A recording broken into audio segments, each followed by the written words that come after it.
ఒక్కసారి కొమ్మూరి గోల్డ్ కి కాల్ చేయండి. తాకట్లో ఉన్న మీ బంగారాన్ని విడిపించి మార్కెట్ ప్రైస్ కి వాళ్ళు కొనుక్కుని మిగతా డబ్బులు మీకు ఇచ్చేస్తారు. హాయ్ హలో నమస్తే వెల్కమ్ టు మనం టీవీ. నేను మీ చార్మి. మనం టీవీ ఉన్నది మన కోసం.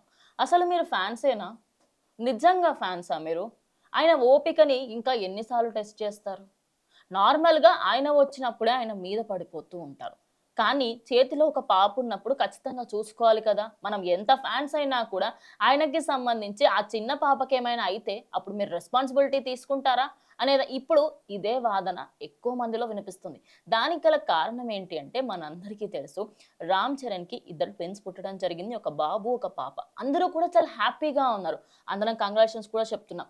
కానీ అపోలో హాస్పిటల్ దగ్గర ఎప్పుడైతే చిరంజీవి గారు ప్రెస్ మీట్ పెట్టారో అప్పటికే చాలా మంది అక్కడికి వచ్చి చిరంజీవి గారిని అదే విధంగా రామ్ చరణ్ని చూడాలి అని చెప్పేసి అనుకున్నారు. సరే ఓకే, మీ ఫ్యాన్స్కి ఎవరు అడ్డు చెప్పరు. కానీ ఆయనకి సంబంధించి ఎప్పుడైతే ఆ ప్రెస్ మీట్ కంప్లీట్ అయిందో అక్కడికి అపోలో హాస్పిటల్ దగ్గరికి ఎప్పుడైతే రామ్ చరణ్ క్లింకారాతోని వచ్చారో కథం అక్కడ పరిస్థితులు కనీసం బాడీ గార్డ్స్ పక్కకు పెట్టండి, అదే విధంగా అక్కడ ఉండే పోలీసులను పక్కకు పెట్టేసేయండి, ఆయనకి సంబంధించిన బాడీ గార్డ్ చుట్టుపక్కన ఉన్నా కూడా వాళ్ళని కూడా తోసేసే విధంగా అక్కడ ఫ్యాన్స్ అయితే రావడంతో క్లింకార ఆయన భుజం పైన ఎత్తుకొని తీసుకువెళ్తున్నాడు.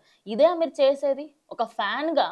ఇది ఫస్ట్ టైం కాదు. ఆయన ఒకసారి ఏదో సభకి వెళ్ళినప్పుడు కూడా ఆయన మీద పడిపోతున్న ఏ రోజు ఫ్యాన్స్ని ఒక్క మాట అన్న మనిషి కాదు ఆయన. ఎందుకంటే ఆయనకి ఫ్యాన్సే దేవుళ్ళని ప్రతి ప్రెస్ మీట్లో చెప్తారు. అలాంటిది ఈ రోజు ఆయన లైట్గా సీరియస్ అయ్యారు. ఎస్, ఆయన సీరియస్ అవ్వడానికి గల మెయిన్ రీజన్ ఏంటి అంటే క్లింకారా ఉంది. ఆయన ఒక్కరే ఉండుంటే ప్లీజ్ జరగండి జరగండి అని చెప్పేసి వెళ్ళేవారు. కానీ అలా కాకుండా అమ్మాయి ఉన్నప్పుడు, అది కూడా చిన్న పాప ఉన్నప్పుడు ఇలా చేయడం కరెక్ట్ కాదు అని చెప్పేసి ఇప్పుడు ప్రతి ఒక్కరూ కూడా మెగా అభిమానులను అయితే దూషిస్తూ ఉన్నారు. ఇక అపోలో హాస్పిటల్కి సంబంధించి అటు ఉపాసన అండ్ రామ్ చరణ్ ఇద్దరికీ కూడా ట్విన్స్ పుట్టడంతో ఓవరాల్ మెగా ఫ్యామిలీలోనే కంప్లీట్గా అందరూ కూడా ఫుల్ ఆన్ హ్యాపీగా ఉన్నారు. కానీ మనం చేస్తుంది ఏంటి? రామ్ చరణ్ ఫ్యాన్స్ అంటే ఆయనలాగే ఉండాలి కదా, ఆయన దగ్గర నుంచి నేర్చుకోవాలి కదా అని చెప్పేసి ఇప్పుడు వేరే ఫ్యాన్స్ రామ్ చరణ్ని ఫ్యాన్స్కి దానికి సంబంధించి మాట్లాడడం జరుగుతుంది. అంటే మీరు అసలు ఫ్యాన్సేనా? ఇలా నా చేసేది కొంచెం కూడా కామన్ సెన్స్ సివిక్ సెన్స్ ఏమీ లేదా మీకు అనుకుంటూ ప్రజెంట్ అయితే వాళ్ళందరికీ సంబంధించి వాళ్ళని తిట్టడము అదేవిధంగా దూషించడము జరుగుతుంది. కానీ ఇప్పుడు అక్కడే కొంచెం దూరంలో ఏదైనా గేట్ పెట్టడమో లేకపోతే దానికి సంబంధించి వాళ్ళని అక్కడే ఆపేసే ప్రయత్నం చేయడమో చేసుంటే బాగుండేది కదా అంటున్నారు. లాస్ట్ టైం క్లింకారా పుట్టినప్పుడు ఇదే పరిస్థితి.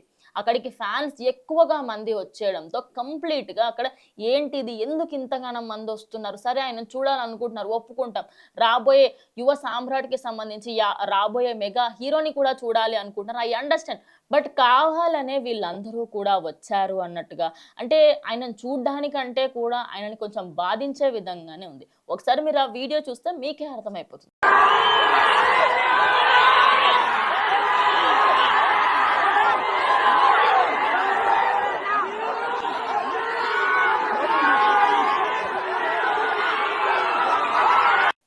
సో చూసారు కదా, ఆ వీడియో చూసిన తర్వాత మీకేం అనిపించిందో ఖచ్చితంగా కమెంట్ చేయండి. ఇది ఇవాళ వీడియో. ఇంకో వీడియోతో మళ్ళీ కలుస్తాం. స్టే ట్యూన్ టు మనం టీవీ.